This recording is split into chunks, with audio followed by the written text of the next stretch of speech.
सागर चला विश्वासूचे मंदिरी लक्ष्मी नादेश परिवारी शेड गुण ऐश्वर्य वासनाना परी करीती दान सत्य सत्य परमार्थामध्ये आपल्या जीवन जगण्यामध्ये आपल्या बोलण्यामध्ये आचारामध्ये विचारामध्ये जर विश्वास असेल तर त्याच घरी लक्ष्मी वास करते.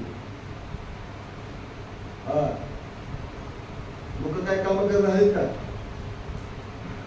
हे विचारी वर्णाची माणसं तुमच्यापेक्षा 1000 पट अवघड काम करतात. अष्टावड्यामध्ये एवढंच फडकं बांधतात. 2 काठ करून बघा तुम्ही वाटत एकेकाळी त्या क्षेत्राला गुंतदार होतो मी. मला तसल्या गोष्टी सांगायच्या नाही. एवढं फडकं बांधतात रस्त्यावर आणि त्या फडक्या खाली एवढं पोतं टाकतात आणि त्या पोत्यावर गेरू टाकतात. दन दन दन सुट्टी घेऊन एवढ्या उन्हामध्ये दगड फोडतात. लय वाढी आता काय त्याची मोठाली.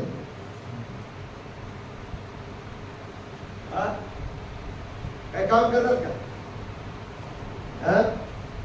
सामान्य जीव हो, चांगला आचार, चांगला विचार, चांगली संगत, चांगली भाषा, चांगलं वर्तन याचं आहे की नाही? मंदिरासारखे घरात लोकांचे मंदिरात जगण्यासाठी भेटायचे कशाला? परमार्थाच्या विश्वास. अनेक वय गेली. परमार्थावर विश्वास नंतर ठेवा, शास्त्रावर विश्वास नंतर ठेवा, आधी स्वतःवर विश्वास.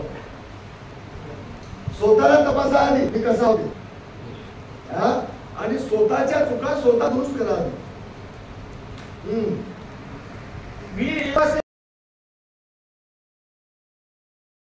त्याच्या गळ्यात माळ दिसली, बोलणं बोट दिसलं, अतिथी देवो भो म्हणून त्याला मधल्या घरात नेऊन पक्का परिचय भजतो त्याला. मामा आपली जागा नाही नंबर 1 आहे म्हणा. मला घरी झोप येईना, आपल्या जागेवर 2 बाज हाता असं म्हणा, 100% म्हणा. आणि त्याला शेताकडे घेऊन झोपायला जाऊ. आणि शेती त्यानं झोपतो तर आपण झोपू. आपला डोळा लागल्यावर त्यानं काय करील काही सांगता येईल. उगाच कोणावर विश्वास ठेवून हे झालं अलीकडचं बोलणं. जरा पलीकडचं सांगू काय? उगा देवदेव करलाय, काहीतरी करलाय, महाराज झालाय, महात्मा झालाय म्हणून कसल्याही भ्रष्ट माणसावर विश्वास ठेवू नये. त्यांना अधपताला जाते, आपल्याला घेऊन जाते. त्याचाच देवावर विश्वास नाही. तेच दुनियाचा मतलब आहे. त्याचा विश्वास आहे फक्त खडकोवर, तुमच्यावर नाही, देवावर नाही. तुम्ही त्याच्यावर विश्वास ठेवत असल्या तर काय वाट होईल? नाही बाजारामध्ये बक्कळ म्हणला खाटी घरी लेकरला दूध नाही, हिला हिरवा चारा टाकतो, 200 देवाच्या शब्द घेते खाली. आणि त्याला काही गाव का घराव काय त्याचा विश्वास? कोणी दिवशी त्याला गिराईक लागलं तर घरी देत. काही जगामध्ये भक्ती मार्गामध्ये लोक खाटकासाठी आहेत. किती माणसं मेल्यात त्याच्या वेळेला पाणी. किती मारले कोणाला तुम्ही? मला उघड काही गोष्टी बोलता येणार. युट्यूब चालू आहे. ही आंधळे लोक स्वतःलाच वाट दिसना आणि बऱ्याच लोकांना मोक्षाला वृत्त घ्यायला. स्वतःला पोहता येणार, स्वतःच पाण्यामध्ये गेले की दुसऱ्याच्या गळ्याला पडून बुडाले. आणि नदीच्या पलीकडे हजारो लोकांना याचा वृत्त घ्यायला. अहो त्या सावित्रामध्ये वही सांगितली, ज्याचा गुरु गवारी त्याचे अज्ञान दारिद्र्य कोण फेडी, पाषाणच बांधली अत्यावडी सांगड म्हणून.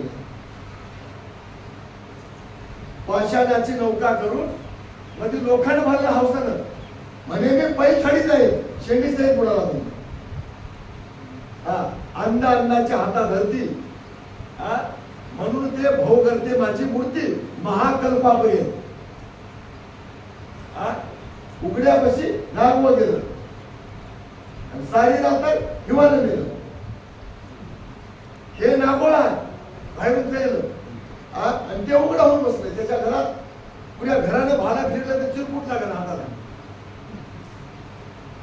पुढे पडायला पांघरा होता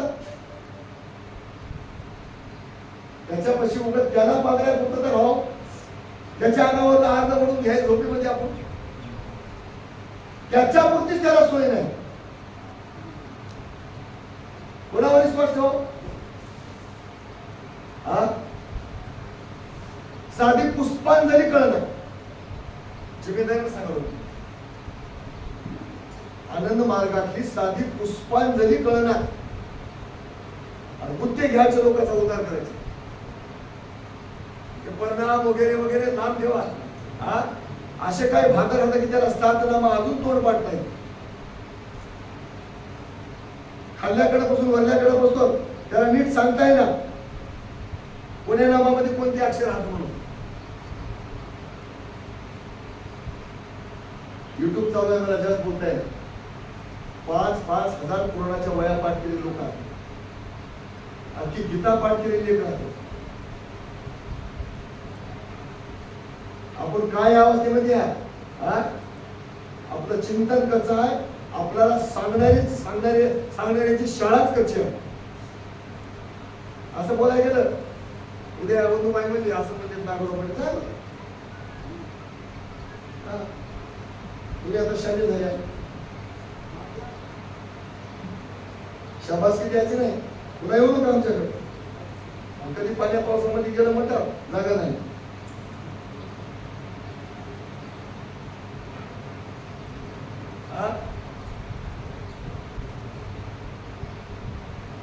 कुणावर विश्वास ठेवा? विश्वास अशा ठिकाणी ठेवा. आता झालाच विषय संपला की तुम्हाला 101% खात्री वाटली पाहिजे की माझा सद्गुरू बुडत नाही आणि आम्हाला बुडू देत नाही. माझा जगद्गुरु दत्तात्रय प्रभू अनंत जीवाचा उद्धार करते त्याला बुडत नाही आणि त्याचं नामस्मरण करणाऱ्याला बुडू देत नाही. म्हणून त्याने दत्तात्रय प्रभूंना वही सांगितली की तुम्हाला ते वही काढून दाखवी. मी किंवा माझा भक्त ऐशा वतनी सावचित्त आणि तयासीत मी होईल प्राप्त थोर भाग्य जयाचे. तुम्हाला मी आत्ताच वही काढून देतो. मी किंवा माझा भक्त. देव सांगायला येतो राजाला ह्या गोष्टी कुठे जुळतात? मला किंवा माझ्या भक्ताला. मला तिथं पुढे प्रश्न आला तुमचे भक्त कोण? तुमचे भक्त कुठे राहतात? तुमचे भक्त कसे राहतात? अशा ठिकाणी विश्वास ठेवला पाहिजे. विश्वास धरावा गुरुचरणी विश्वास धरावा संत सजनी विश्वास ठेवावा नामस्मरणी परमपदी पावतो. विश्वास ठेवावा गुरुच्या वचनावर. विश्वास ठेवावा संतांच्या वचनावर आणि विश्वास ठेवावा आपल्या सद्गुरूने दिलेल्या मात्रेवर. त्याने सांगलंय बघा तुम्हाला आरतीमध्ये ते तुम्हाला सगळ्याला पाठ आहे. अनंत जन्माचे सुकृत म्हणून सद्गुरू भेटले द्वादश अक्षरी नाम देऊनी आरोपित केले.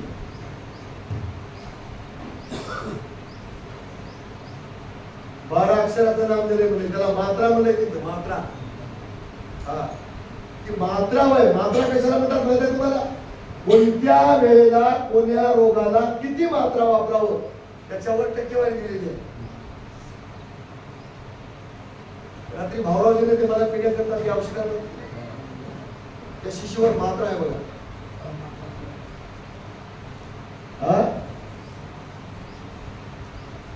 किती ढकल पिवावं किती पाण्यात पिवावं तसं ते मात्रा केव्हा जपाव कोण्या वेळेला जपाव आणि किती जपाव त्या नामामध्येच मात्रा म्हणून सांगितले.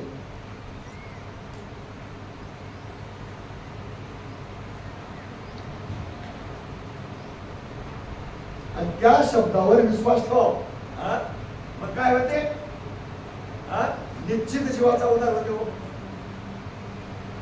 एवढी मोठी लक्ष जवळची सहज चुकलीत आहे ते सहज. हळ तुझनाचा विश्वास धरिता ते घाली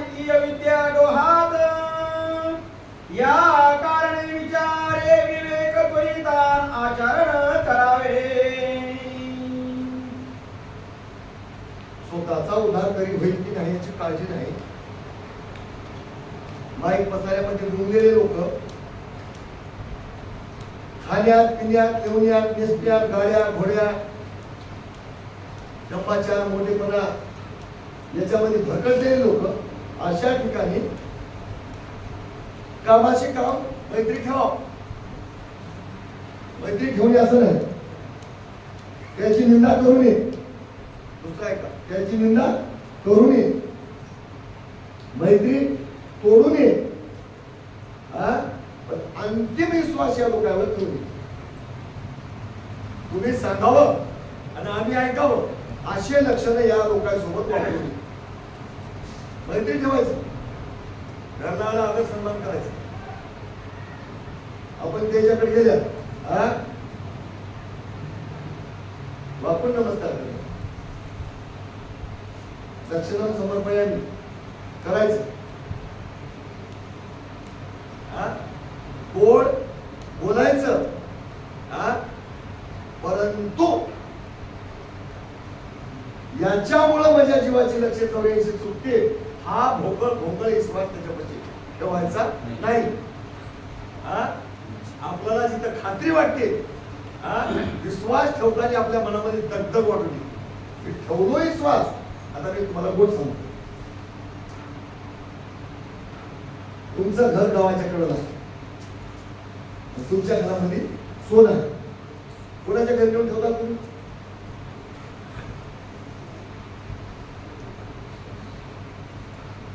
पुन्हा विचार करा, 2 मिनिटं लागू द्या. कोणाच्या घरी ठेवतात? आणि ठेवल्यावर जर तुमच्या मनाला जर दगदग वाटत असेल तर नागोराव पाटलापाशी नेऊन ठेवले. आता नागोराव पाटलाचा वाडा गावाच्या मधात आहे, रहित आहे. नागोराव पाटलाच्या घरावर डाका पडू शकणार, मला आणून ठेवल्या. आणि नागोराव पाटीलच धोका देत असेल तर डाकाच पडलेला बरा होता की चोरी तर झाली म्हणून समाधान बाळगायचं होतं. हे डाका केवढा होय? हे लय मोठा डाका होय, हाताने नेऊन दिल्यानं होईल आता. मग अशा ठिकाणी विश्वास ठेवायचा की आपल्या वस्तूला धोका कल्पांती नाही. आत्मविश्वास वाटला पाहिजे आणि इतकी ते समोरची वस्तू आपल्या खात्रीला असली आली पाहिजे.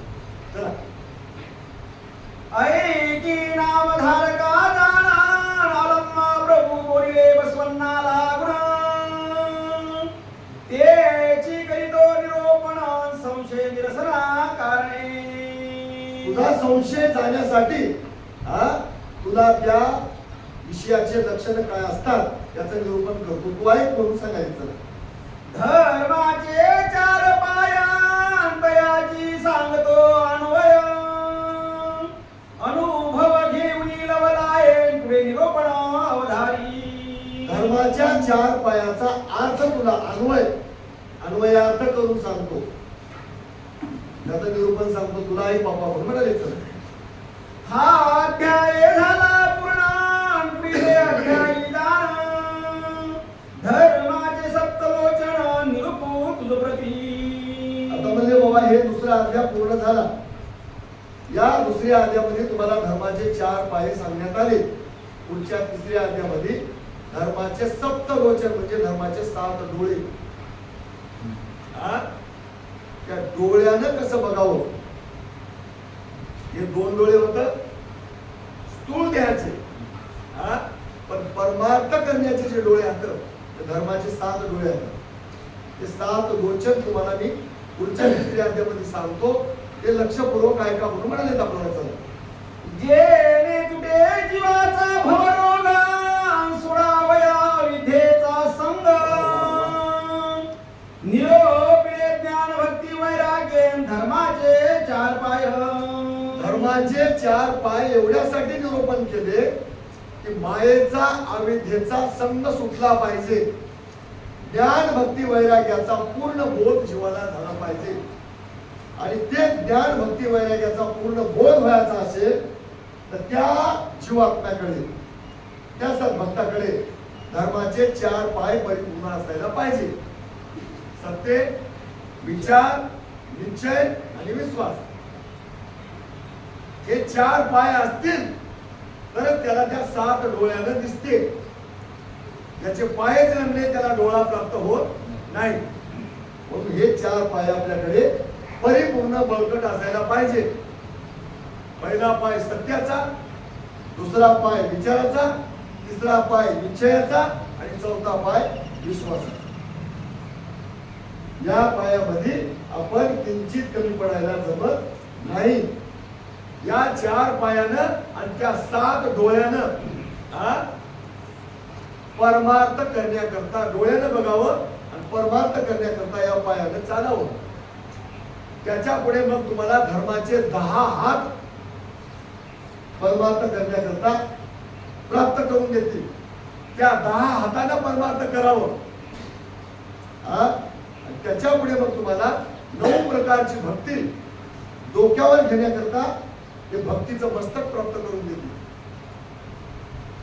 आणि त्या डोक्याच्या सनीत त्या परात्पर भगवंताचं नामस्मरण करण्याकरता तुम्हाला मुख प्राप्त करून देतील आणि त्या मुखामध्ये तुम्हाला परिणामाची मात्रा देतील. या सत्यामध्ये जर आपण तिथपर्यंत गेल्या तर सत्याचं चित झालं.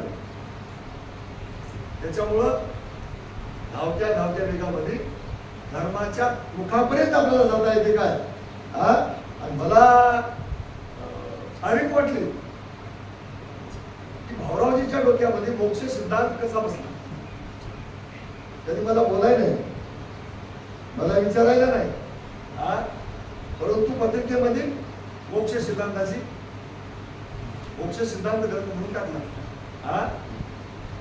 याच्यावर माझं स्वतःचं मत म्हणते, मी कोणाची अतिस्तुती आणि अतिनिंदा हे साधूला भागत असते.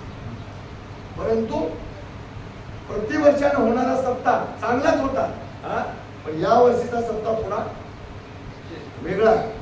काय वेगळा? माझ्या मनाला ते वाटते की अतिशय वातावरण शांत आहे, अतिशय वातावरण परिपूर्ण सुशोभित आहे. आणि पाऊस आला तर मनामध्ये दगदग करायची आवश्यकता नाही. त्याच्यामुळं मोक्ष सिद्धांताचा विचार मांडण्याकरता मला सुद्धा माझं अक्षरशः पोट दुखालं. मला आता बोलण्याची माझी क्षमता राहिली नाही. आणि आता तर माझ्यावर अशी बाई आहे, इथले 6 दिवस झाल्यावर लगेच 6 दिवस खाना पोटाला. मी देवाला झोपल्यासाठी विनंती करत होतो, मला या 12 दिवसामधून या व्यवस्थित पलीकडे घेऊन जाय बापू. आता घरला गेल्यावर 15 दिवस गावाच्या बाहेर जाईल. पण आता आपण मोक्ष सिद्धांताचा विचार या सत्यामध्ये शक्य तितका देवाला जे काही बुद्धी आणि शक्ती दिली तितका आपण चांगल्या प्रकारचा विचार मांडू. तुम्हाला हात जोडून विनंती आहे, मोक्ष सिद्धांत नीट ऐका आणि ते वापरामध्ये आणा. चला घ्या पुन्हा दे. परी सर्वसी अविद्येची भ्रांत, जैसे पक्षी जाळ्यामध्ये फडफडीत, किंवा अमरासी धरीता, तैसीची झाले सर्वासी. अरे बाबा, एवढं सांगत जरी असले, हे सगळं असलं तरी या जीवाला काय झालं की अविद्येची भ्रांत झाली. कशी भ्रांत झाली? एखाद्या हरणाला वाघाने दामटून धरावं आणि एखादा पक्षी जाळ्यामध्ये सापडावं मारण्याच्या आणि फडफड फडफड करावं जीव वाचण्याकरता. तसं या जगातल्या लोकांना झाले. तुम्हा आम्हाला सगळ्यांना काय झालंय? या अविचार, अविद्या, षडरिपू, षडविकाराच्या वाघाच्या तावडीमध्ये हे सामान्य जीव अडकले. वाघाच्या तावडीमध्ये हरण सापडल्यासारखी गती झाली. त्या पारध्याच्या जाळ्यामध्ये पक्षी सापडल्यासारखी या जीवाची गती झाली. आणि लोक भयभीत होऊन गेले. कोणीतरी या जीवाला या तावडीतून सोडविणारा साधू भेटायला पाहिजे, विचार देणारा पाहिजे.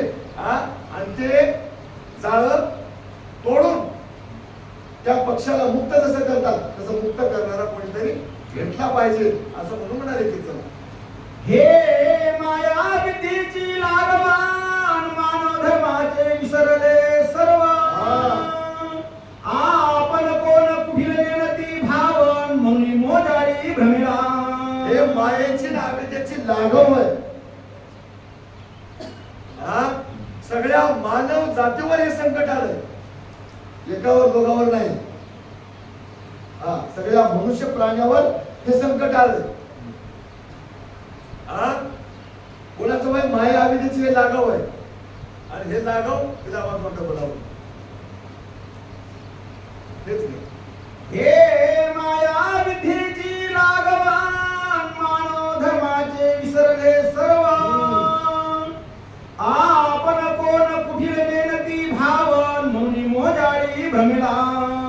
माणसाच्या जन्माला आलो की नाही हेच माहित नाही अजून लोकांना. मनुष्य गतीच माहित झाली नाही अजून. मी कोण आहो, कुठला आहो, इथं का आलो, किती दिवस थांबायचं इथं, आणि अंतकाळाच्या वेळेला काय निर्णय आहे आपला की मला आता कुठं जायचंय पुढे. जोपर्यंत हे कळणार नाही तोपर्यंत सुटका होणार. आपला देश आपल्याला कळायला पाहिजे, आपलं गाव आपल्याला कळायला पाहिजे. आणि कुठं जायचं, या घराचा त्याग करण्याच्या आधी दुसऱ्या कोण्या घरामध्ये जाऊन थांबायचं त्याचा निर्णय झाला पाहिजे. जसं किरायाचं घर खाली करण्याच्या आधी या घरातला पसारा हलविण्याच्या आधी दुसऱ्या घराची जोड लावावं लागते, नाही तर पसारा रस्त्यावर टाकावं लागते. पसारा रस्त्यावर टाकून बसावं लागते. प्रत्येकाने विचार करा छातीवर हात ठेवून की आता उद्या तुम्हाला कुठे जायचं, की पसारा रस्त्यावर बनायचा. लक्षचौरीचं दुकान म्हणजे रस्त्यावर पसारा बांधण्यासारखा.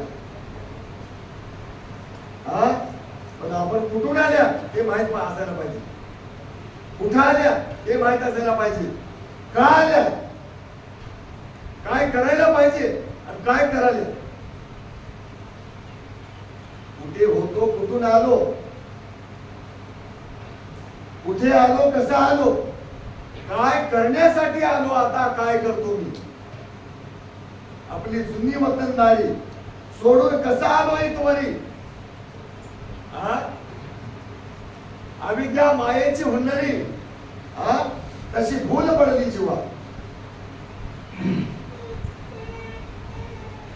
ते ओळखू आलं पाहिजे. चला या कारणे भक्तराया हे वळे जाऊन दिवाया मनुष्य देह दुर्लभ पाहुनिया व्यर्थ जाऊन धियासी. या कारणे भक्तराया हे वय जाऊन दिजे वाया मनुष्य देह दुर्लभ पाहून या व्यर्थ जाऊन दिजे. या कारणे उद्या कुठे जायचं हे कारण आहे, इथं कुठं आलो हे कारण आहे, इथं का आलो यालाही कारण आहे. आणि उद्या कुठे जायचं ते कारण कळालं पाहिजे.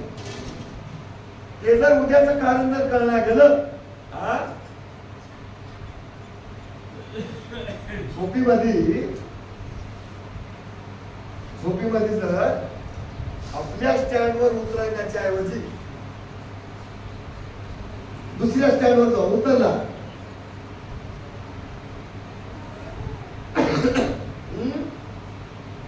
तिथं उतरल्यावर लक्षात आलं की आपलं स्टँड भागच गेलं.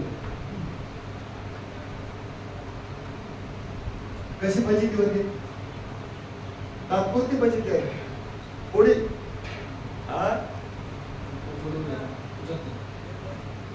थांबवते की नाही. तसं आपल्याला कोण्या स्टँडवर उतरायचं आहे, त्या स्टँडचं तिकीट आपल्याला मिळालं काय, त्या स्टँडहून जाणारी गाडी आपल्याला कळाली काय?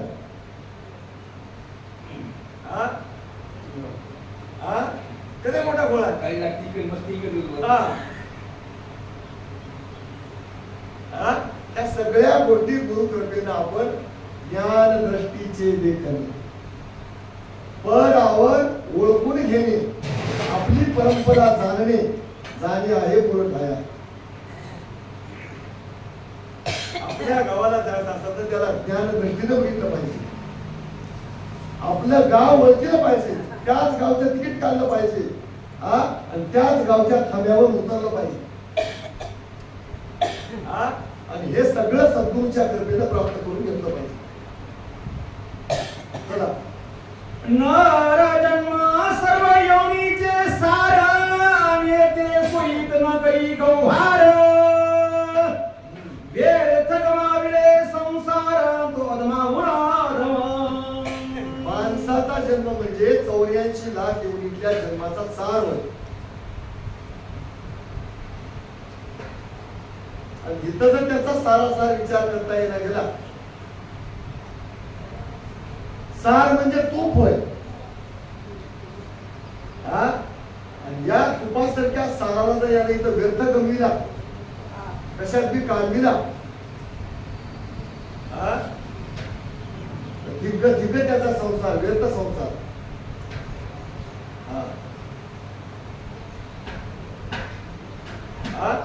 सर्वस्वी तो नागवला. कुठेही त्याला आता पाय टेकवायला जागा शिल्लक नाही, असं म्हणून सांगायचं.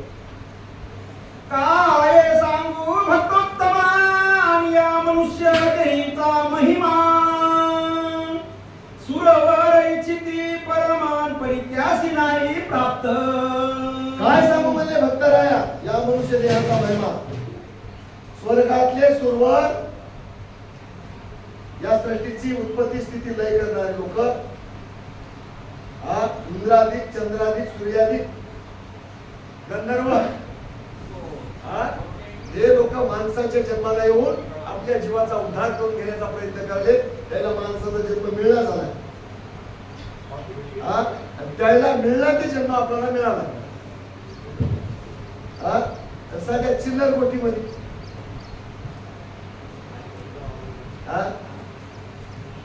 सामान्य गोष्टी हो,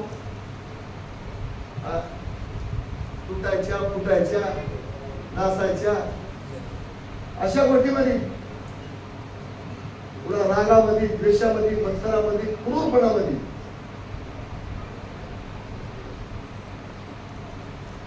खरं कळायचं नाही, खोटं कळायचं नाही, न्याय कळायचा नाही, अन्याय कळायचा नाही, बरं कळायचं नाही, वाईट कळायचं नाही, आपण करायचं नाही, आणि केलेलं आपल्याला जमायचं नाही. एवढा गंभीर विचार करा तुम्ही. आणि असलं वागण्यामध्ये एवढा माणसाचा उत्तम ध्येय असं ज्या चिल्लर गोष्टीमध्ये, अशा साधारण वागण्यामध्ये आयुष्य बरबाद करतो. काय पारितोषिक मिळत असेल त्याला पुढे? नंबर 1 कर्मसृष्टीमध्ये जाऊन नंबर 1 चं वर्तन केलं भल्या माणसातून. तुझ्या इतकं कोणाला जमलं नाही असं म्हणून त्याला कोणतं प्रमाणपत्र देतात ते? त्या प्रमाणपत्राचं कौतुक आपल्यासारख्या सामान्य माणसाला वाचन सांगता येईल. एवढं कठीण प्रमाणपत्र आहे, आणि ते चुकवायचं असेल तर हे जन्म वाया जाऊ द्यायचा नवं, असं सांगायला चला. मनुष्य सर्वात सार, जन्म तो कर्मभूमी माझार. येते स्वीत नगरी विचार, जळ जळ त्याचे जीवन. सगळ्या योनीचा सार होय माणसाचा जन्म. इथं जर त्याला स्वहित करता येणार गेलं तर त्यानं जर जिवंत असेल तर त्याचं जिवंत राहणं जळून जाऊ दे. वहीला भार होय, जमिनीला वज होय, असं म्हणून ते संत लोक सांगायले. चला. माये काय त्यासी प्रवसली, जळ त्याची रसिक बोली. भक्ती विना काया वाया गेली, जिवंत सता मृत्यूवंत. कशाला म्हणजे त्याला माहिती वाढवीला पोचलं म्हणले. बाळात्यात मेला असला तर जगाला त्रास होत नव्हता, लोक सुखाने राहत होते. कशाला त्यानं त्याच्या मायने त्याला प्रसवली, वाढवली? काय करावं म्हणले त्याची हाशी मजाक, काय करावं म्हणले त्याच्या कवालीच्या भाषा. दिसायला जिवंत आहे पण ठार गेलेला प्राणी म्हणले. येवाचं खाद्य वय, बाळाचा हार वय म्हणले ते. चला काय गोडे ज्ञान शिकवणार सुहिताचे नाही अनुसंधान. तो सर्वस्वी नागविलास सर्वस्वी दान जनक जननी सिनवी. काय करावं म्हणजे त्याचं कोरडं भाषण. पालनार बोलते, कथा सांगते. एक म्हणायच्या जागी दोन म्हणते, दोन म्हणायच्या जागी चार म्हणते. अधिक गोष्टी बोलते पण कोरड्या. स्पष्टपणे सांगायचे, संहिताचं अनुसंधान नाही. जीवाच्या उद्धाराकरता एकच गोष्ट महत्वाची आहे, तेच गोष्ट कळना, बाकीच्या खंडीभर गोष्टी बोलते. पालनार बोलते म्हणा.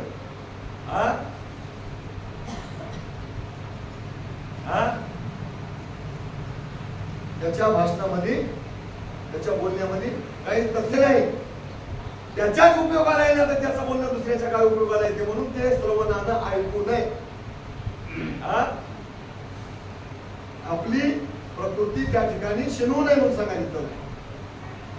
जैसे अजागळीचे स्तन की उंडाची लंबया मान. तो नागवला सर्वस्वी दानन प्रपंचना परमार्थ. अजागळाचं स्तन ते हुटाच्या मानाला लोटते, लोळी लोंबते. काय त्याच्यामध्ये काय ठेवता येते? काय त्याच्यातून काय रत्न निघतात? शेळीच्या गळ्यामध्ये काय काय, शेळीच्या गळ्यामध्ये गलोळी राहते बघा, लोंबते. त्याच्यामुळे काय शोभा येते का? स्तन मध्ये त्याला शब्द वापरला. अजागळाचं, अजागळ, अजगळ, अमंगळ असंच होते. म्हणते काय स्तनासारखं दिसायला म्हणून बोललं तर काय त्याच्यातून दोन निघते का? निघते? काहीच निघत नाही. तर ते आत्महिताच्या गोष्टी न कळता न करता इतर पाखांड गोष्टी बोलते.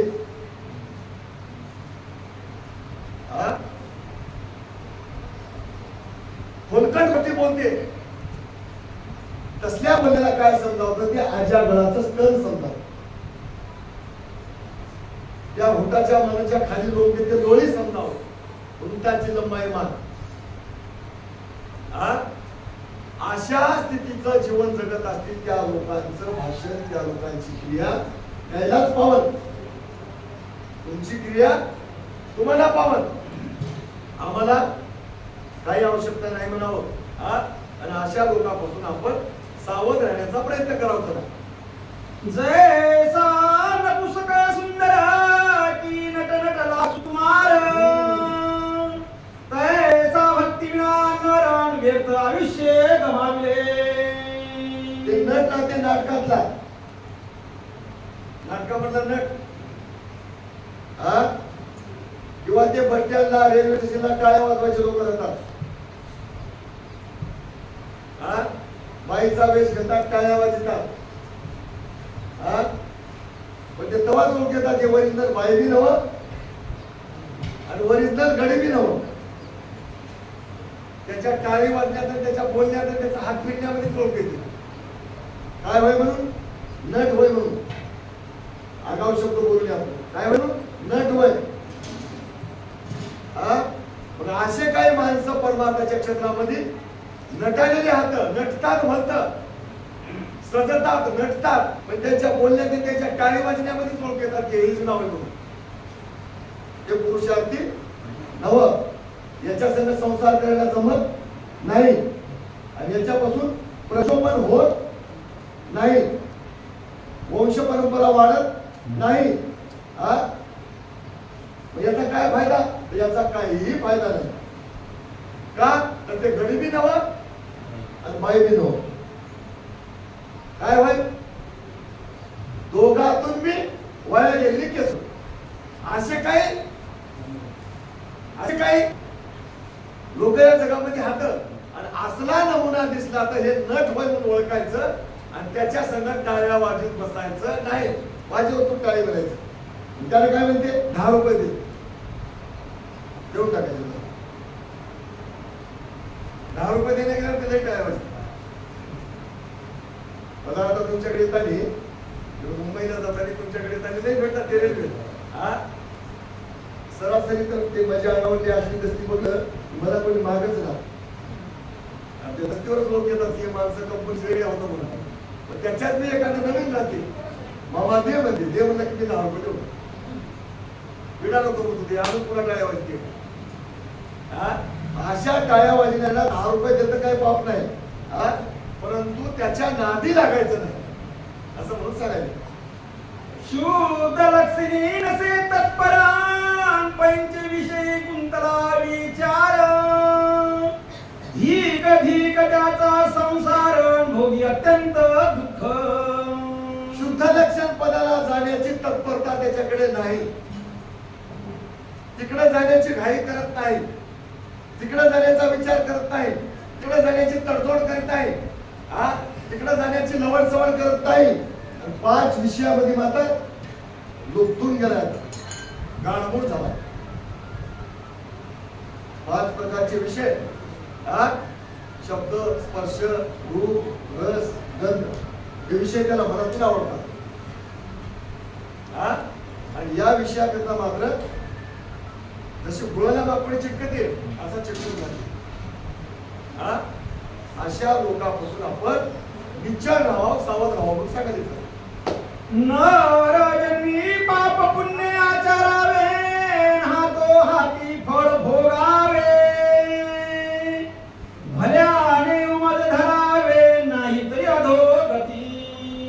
नर जन्माला आल्याच्या नंतर माणसानं पापाचा पुण्याचा विचार करावं. आणि भल्या माणसानं म्हणजे भाग्यवान माणसानं पापाचा रस्ता सोडून पुण्य मार्गाचा रस्ता धरावं. सत्कीर्ती करावं. सत्कर्म करावं. काय केल्याने जीवाचा उद्धार होईल एवढी प्रक्रिया करावं. आणि कृत्य मार्गाचा त्याग करावा म्हणून सांगायचं. जो शुद्ध परमार्गास लागला तो पुरुष ती मान्य झाला. शास्त्र पुराण वर्णिती त्याला अविद्या मायसी मुकला तो. जे शुद्ध परमार्थाला लागले शुद्ध परमार्थाचा ओळखून घ्या. मोठी मोडायची वेळ आली. आता मलाही बोलणं खूप झडचल आहे. शुद्ध परमार्थ याचा अर्थ त्याच्यामध्ये कसल्याही प्रकारचा अशुद्धपणा नाही. कसल्याही प्रकारचा मळ नाही. कसल्याही प्रकारचा दोष नाही. जो शुद्ध परमार्थी लागला तो पुरुष अगदी मान्य झाला. शास्त्र पुराण वर्णिती त्याला तो अविद्या मायेशी मुक्ता. परमार्थ करा पण अशुद्ध परमार्थ करू नका. आता याच्यात सांगायची फार गरज नाही. शुद्ध परमार्थ करा. का तर देव आपल्या शुद्ध लक्षणाचा होय. एक गोष्ट तुमच्या कानावर टाकून जातो. रजोगुण तमोगुण आणि सत्वगुण. या रजोगुणापेक्षा तमोगुणापेक्षा सत्वगुण बरा. पण त्याच्यामध्ये परमार्ग म्हणजे शुद्ध सत्वगुणाचा होय. त्या सत्वगुणाला सुद्धा एक बार चाळा. सत्वगुणाला सुद्धा एक बार डबल भटीवर टाका. आणि त्या सत्वगुणामध्ये काय आंबट चिंबट असेल ते कडवून ते बारक्या चाळीने चाळून मग त्याला स्वरूपाला आणा. त्याचं तूप करा म्हणजे ते होय शुद्ध सत्वगुण. ते शुद्ध सत्वगुणाला कधीही बाधा येत नाही. स्त्री अथवा पुरुष दान वर्णाश्रमी अथवा जन्महीन जो सत्पुरुषी अनन्य शरण तयासी आधार प्रभुचा. अविद्या मार्गतीहीन आपण सावधोनी करी वर्तन शुद्ध लक्षणाचे या ग्रंथी सार विचारणा सुता बोलती लम्मा प्रभू आपण येथे अधिक न्यून कोठून श्रोते जनी बोलिये जगामध्ये पंडित ज्ञान म्हणवी कळा कुसरी साधन दावी ये त्यागादी कर्म जगासी भुलवी हे सर्व लक्षण विद्येचे जगामध्ये पंडितपणा करणं कळा कुसरी दाखविणं नाना प्रकारच्या हुशारक्या मारणं आणि स्वतःच्या हिताचंच भान नसणं स्वतःची सुटका करून घ्यायची सोय नाही माहिती नाही पाखाण गोष्टी बोलायच्या खंडीवर असे लक्षणं कुठं दिसले तर गुरुभक्तानं त्या ठिकाणी सावध राहावं याचा अर्थ हे लोक असले हात तसले हात म्हणून वाचिक लोक लागतात कधी प्रसंग आला त्याला बोलूच नाही असं नाही परमात्मा यावं बोला कार्यकारण पण त्याच्यावर श्रद्धा ठेवली त्याचा विश्वास ठेवली आपल्या अंतराच्या ठिकाणी सावध राहायचं वरून पाणी शिरे थोडं होतं बोलायचं चहा पाणी बी करायचं परंतु महाराज काय केल्यानं जीवाचा उद्धार होईल तुम्हीच आमचे तारण हारण हा म्हणून त्याच्या पायावर लक्ष ठेवून त्याला जीवाच्या हिताच्या गोष्टी कळते त्याला काय सांगणार आहे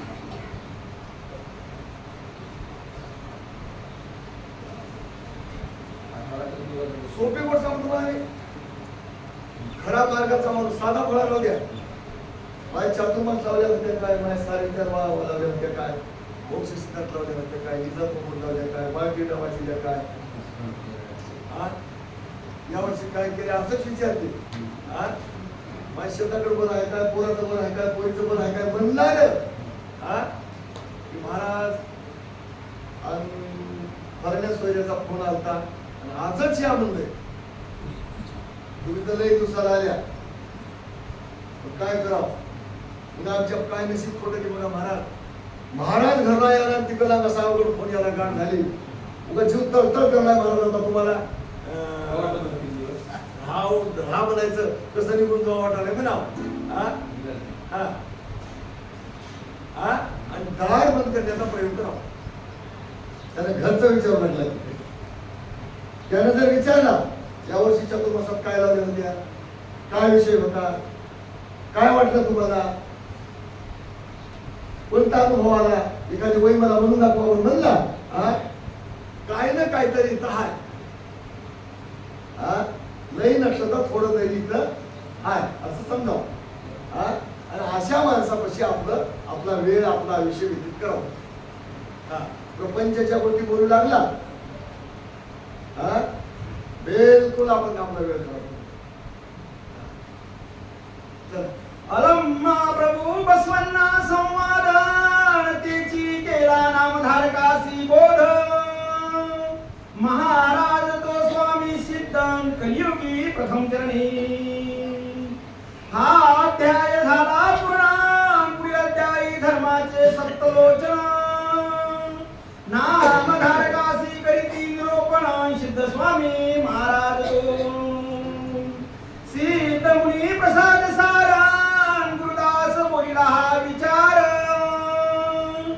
धर्मचरणाचा प्रकार बोलिला द्वितीय प्रसंगी इति श्री मोक्ष सिद्धांत प्रबोधन अलम्मा प्रभू बसवन्ना संवाद तेची नामधारकासी झाला केला बोध सिद्ध स्वामीने द्वितीय अध्याय संपूर्ण श्री दिगंबर अर्पणमस्तु सद्गुरु